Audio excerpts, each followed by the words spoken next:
দেড় বছরে আমি 3-4 বার বাসায় গেছি। আমার কাছে সবসময় মনে হইতো ভাই যে আমি যদি ভাইয়ের কাছে না থাকি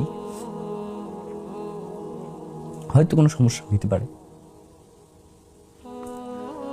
আমার NTRC-তে ইংরেজি শিক্ষক হিসেবে জব হয়েছে, আমি চলে যাব এলাকায়। ভাই আমাকে রাখলেন না, রাতে সবাইকে বসায়া ভাই অঝোর ধারায় কাঁদলেন মোনাজাতে। ভাই আমাকে ছেড়ে দিলেন যে আগামীকাল সকালে তুমি চলে যাও।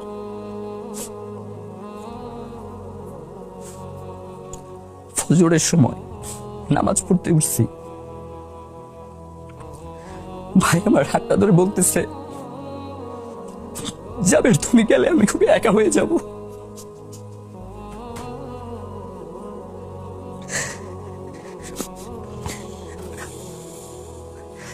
আমি আর গেলাম না, আমি থাইকে গেলাম।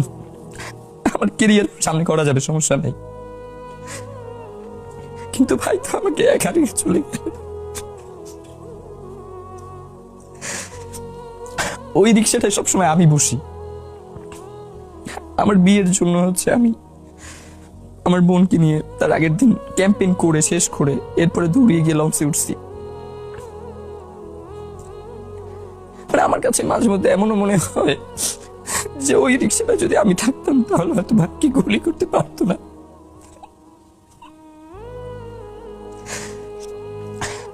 আমরা জানি আমরা খুব নিঃসঙ্গ, আমাদের কোনো অভিভাবক নাই।